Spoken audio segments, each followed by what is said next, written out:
Gracias, Hugo, por continuar con nosotros y a usted también por seguir esta noche la entrevista. Vamos a hablarles un poco del contexto del cual estaremos abordando esta noche. En 2017, han dicho economistas, será un año de crisis nacional que obliga desde este momento a tomar precauciones en la economía familiar. Hagamos un poco de memoria. En 2015, México creció a una tasa anual de 2.5% y así se mantuvo al iniciar este 2016, que estamos prácticamente cerrando. Después, la economía se contrajo. El peso mexicano tuvo una sustancial devaluación frente al dólar y para el cierre del año se estima un crecimiento de la economía nacional de apenas 2%. En el futuro inmediato, la economía mexicana estará determinada por el cambio de gobierno en los Estados Unidos, donde su presidente Donald Trump ha cambiado por completo el panorama para la República Mexicana. Para hablarnos de estos temas y de cómo blindar nuestra economía, está en el estudio el doctor Darío Hernández González. Él es investigador, es ecónomo y director del Instituto de Investigación y Estudios Superiores Económicos y Sociales de la Universidad Veracruzana. Darío, muy buenas noches, bienvenido a la mesa de la entrevista. Muchas gracias, buenas noches. ¿Qué tan severa será la crisis para este 2017, Darío? Pues las cifras y los principales indicadores, las principales fuentes de información a nivel internacional indican que va a ser un año muy difícil para las economías en general, pero muy especialmente para la mexicana. Esperamos que el crecimiento promedio anual se vuelva a disminuir para el año 2016. Se espera que sea del 2% anual, promedio anual o menos, un 1.8%. Se espera que sigan disminuyendo las inversiones. Se espera que se contraigan también las exportaciones, que haya una disminución significativa en ellas, que se siga manteniendo una moneda devaluada y que, por tanto, la posibilidad de producción de las manufacturas también tenga una contracción a nivel nacional. Tenemos 10 años de que se ha incrementado continuamente la deuda pública como referente del Producto Interno Bruto, que era más o menos del 29% en promedio de 2007 y que para este 2016 está cerrando en un 50.5%. Entonces tenemos muy endeudada a nuestra economía nacional, tenemos una contracción de la economía, una deuda más cara, por lo tanto, porque además de esta deuda pública que se ha venido incrementando constantemente en los últimos 10 años, tenemos una disminución constante de los ingresos petroleros, ¿no? Una de nuestras dos principales fuentes de financiamiento. Y eso ha propiciado que una tasa mayor de deuda con un crecimiento, con una tasa de crecimiento casi de cero, un crecimiento muy mediocre que hemos tenido en nuestra economía nacional. Y eso hace que las calificadoras nos pongan en un rango muy alto de riesgo o de muy baja rentabilidad, y eso hace esa deuda más cara. En el consumo de los hogares es el mejor medidor que hay, ¿no? Porque es donde se refleja la gravedad de estas crisis, Darío. Sí. ¿Cuáles serán los impactos en la economía familiar? Sobre todo porque ya tocas dos temas que están ya en cualquier medio de comunicación. El incremento de las tasas de interés ya en este último tercio del año, y la otra, la especulación que hay ya con los precios de la gasolina y en algún otro momento, bueno, pues finalmente lo que se está haciendo en algunas zonas del país que ya están sintiendo el desabasto del hidrocarburo. Claro, bueno, el primer tema, el tema del consumo privado, el consumo de las familias, nosotros en el Instituto de Investigaciones Económicas de la Universidad Veracruzana lo vemos, y como muchos organismos internacionales, lo vemos como la única, ¿no? Es la obligatoria salida para tener un bypass en esta inflación que bien señalas, en el tema de que los precios van a seguir aumentando, ¿no? El tema de los precios a las familias, de los bienes de consumo final, se incrementan constantemente, ¿no? Principalmente por el desabasto, por el tipo de cambio y principalmente por el desabasto de la gasolina, ¿no? Porque el transporte se vuelve más caro, los precios de los productos, siempre que aumenta la gasolina, todos los precios aumentan. Uno de los índices más que generan más repercusión en el tema de la inflación es el desabasto de la gasolina. No solo no llegan los productos, sino que a la gente le cuesta más trabajo llegar a trabajar. Hay muchos elementos interconectados referente al tema del transporte y el tema del transporte de mercancías y de personas por el precio de los hidrocarburos, de consumo para los automóviles y otros medios de transporte. El consumo privado tiene a ser un aliciente, una forma de salida. En nuestro estado de Veracruz, más o menos, tenemos unos 3 millones de población económicamente activa trabajando, efectivamente trabajando. De estos 3 millones de personas que están trabajando, tan solo menos de un cuarto están en el Seguro Social o en el IMSS, ¿no? Tenemos 726,000 personas. Y de ellas, el 70% son hombres. También hay una prioridad de la gente que está trabajando en el estado de Veracruz, es preponderantemente sin prestaciones, ¿no? Más de 2/3 son personas que no tienen ninguna protección ni seguridad. En tanto, también estímulos como el Fonacot u otros estímulos que se le da a los trabajadores tampoco lo poseen. No solo el tema de la seguridad, de salud, la seguridad de salud, sino también el tema de otras prestaciones que les permiten consumir más y revertir los efectos de los desabastos. Hablamos de prestaciones, pero en el tema de la recaudación de impuestos, también ¿cómo está el estado de Veracruz? La recaudación a nivel federal se incrementó significativamente. Ha sido uno de lo que más se le ha aplaudido a México en el contexto internacional. Fondo Monetario Internacional, OEA, la propia CEPAL, han dicho que México dio un avance significativo para tratar de no depender tanto del petróleo y tratar de hacer más autosuficiente. Eso es algo positivo, algo que podríamos decir que las reformas ha sido una de las más efectivas. Sin embargo, no ha alcanzado para tener un efecto significativo comparable con el desabasto o con el decremento de la producción petrolera, de los ingresos por el ingreso petrolero, ¿no? Esa es una de las que no ha podido compensar, y mucho menos ha venido compensando los 2,000 millones de pesos que veníamos recibiendo de remesas, que se han venido reduciendo. Llegamos a tener hasta 2,000 millones, de 1,800 a 2,000 millones de ingreso neto anual.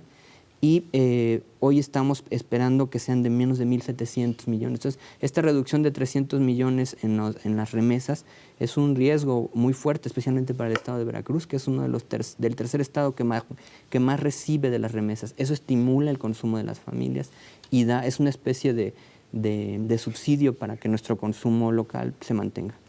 Existen regiones en la entidad veracruzana, el caso sobre todo de la región de la Selva, allá en el sur de la entidad, sí, que se encuentran devastadas por el fenómeno migratorio y que prácticamente son poblaciones de niños, de adultos mayores y de mujeres. Ahora, los investigadores nos están pintando un panorama bastante gris, bastante oscuro, con la llegada de Donald Trump a la presidencia de los Estados Unidos. En el caso de Veracruz, si se renegocia el Tratado de Libre Comercio, ¿cómo se verán afectados algunos sectores, en especial el campo, y cómo atenderlos? En el campo tenemos un 26% de nuestra población. Para el año 2017 se espera que sea cerca del 30% de nuestra población. Es una de las poblaciones ocupadas más significativas, es la más grande, en realidad, la gente que trabaja en el campo. Ellos, desafortunadamente, ganan menos de un salario mínimo en promedio. Se espera que se espera un arribo significativo, lo han dicho los principales institutos, principalmente la CEPAL ha dicho que no se sabe realmente, nadie sabe realmente el impacto de las nuevas políticas de Donald Trump al frente de la economía de Estados Unidos, pero se sabe que nos va a afectar. O sea, eso nadie lo ha... Evidentemente. Es una evidente. Lo que no sabemos es cuánto, ¿no? Se espera una reducción de más de 1,000 millones de dólares, en 1,000 millones de dólares de disminución de las remesas para el país, y eso una parte muy significativa para Veracruz. Se espera el impacto psicosocial o el impacto laboral que tendrá es muy grande. Acordémonos de economías que han tenido este problema, como la guatemalteca, la salvadoreña, que en los años 70s, 80s hubo una reversión del proceso migratorio por las deportaciones, y tuvo un efecto muy negativo ahí surgen en los 50, 60, surgen estos movimientos guerrilleros bueno, que nosotros ya los tenemos, pero movimientos del narcotráfico más fuertes con muchos de los deportados, que en aquel caso fueron más bien personas vinculadas al crimen, ¿no? Se deportaba, en vez de meterlos a las cárceles, los estuvieron deportando y se generaron las maras. La Mara Salvatrucha, ¿no? Que nace en Los Ángeles y después regresa a Centroamérica, ¿no? Sí, con esta deportación constante. Y tiene un efecto muy negativo en las zonas rurales donde se produce, y las economías, la agricultura de estas naciones tuvo un retroceso significativo para los años 70, 80. Una década después resintieron con muchísima fuerza el efecto de la deportación.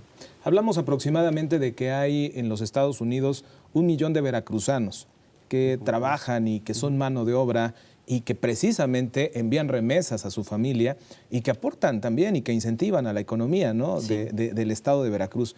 ¿Qué sucedería con ellos y estamos preparados para poderlos atender? No, el estado de Veracruz no tiene la capacidad. Tenemos, como te comentaba, tenemos 2 millones de personas que ganan menos de 2 salarios mínimos, de los 3 millones, o sea, 2/3 no ganan lo suficiente como para sostener una familia. Y eso la mayor parte de la población lo gana en el campo. La manufactura, también tenemos 270,000 personas, un casi 10% de la población se dedica a la manufactura, pero perciben 2 salarios mínimos en promedio, es lo que más perciben. Entonces no tenemos condiciones laborales para recibirlos. Tenemos más de 100,000 personas que no trabajan, con edad para trabajar, con necesidad de trabajar, pero estas 100,000 personas llevan 1 año y medio, 2 años sin producir nada, haciendo subsistencia, ¿no? Entonces tenemos un desabasto de empleo que yo creo que es una de las el principal desafío, no para este gobierno, sino para este y 2 más que vienen, el empleo, porque sin el empleo todas las variables económicas tienden a decrecer y a generar una situación, una suerte de crisis social, de crisis económica, de inconformidad y de violencia. ¿Cómo contrarrestar este desabasto, esta no generación de empleo? Hablamos de que sería una estrategia transeccional, sí, pero ¿qué hacer para empezar a actuar? Hay una estrategia que les ha funcionado a las economías. No tanto es una estrategia proteccionista como muchos la presentan, como muchos economistas la presentan.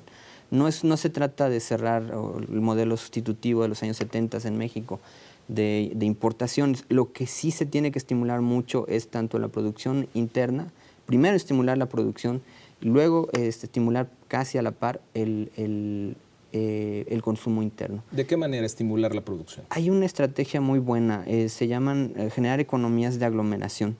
Por ejemplo, las principales ciudades del estado de Veracruz, Jalapa, Veracruz, Córdoba, Orizaba, Coatzacoalcos y Minatitlán, seguirán consumiendo lo que generalmente tienen las familias, su hogar.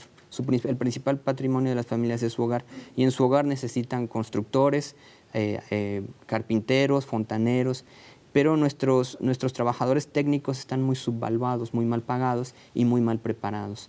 Entonces, las economías de aglomeración tienden, por ejemplo, en economías como la española, la francesa, la alemana principalmente y la italiana, tienden a hacer estos estímulos, pero no estimulan a un solo empresario, como lo ha hecho desde Fox, la teoría de los microchangarros. Uh-huh.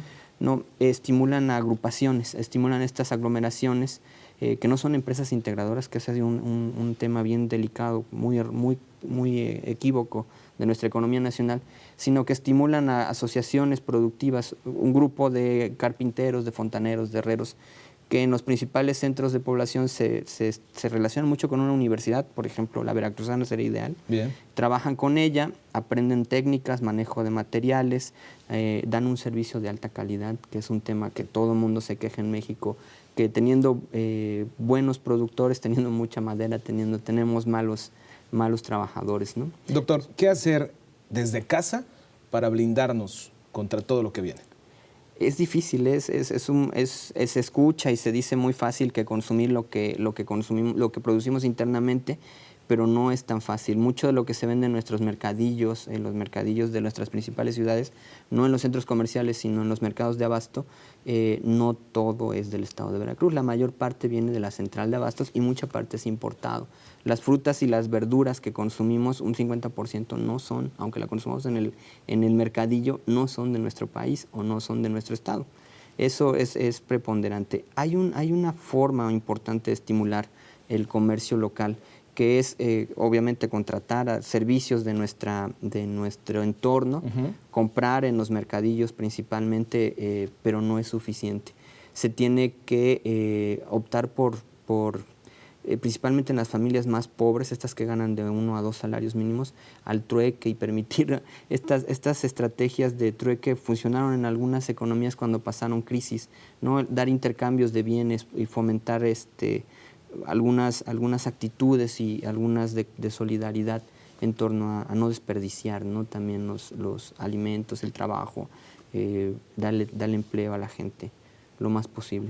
Doctor Darío Hernández González, investigador del Instituto de Investigación y Estudios Superiores Económicos y Sociales de la Universidad Veracruzana. Gracias por estar esta noche con nosotros, no, gracias por descifrar todo esto que está ocurriendo y que ocurrirá, y sobre todo por plantearlo de una forma tan puntual para que las familias veracruzanas estén preparadas. Muchísimas gracias por la invitación, me siento muy a gusto estar aquí con ustedes compartiendo. Gracias. Nosotros hacemos una pausa promocional, es breve, pero le invitamos para que siga con nosotros, aún hay más noticias.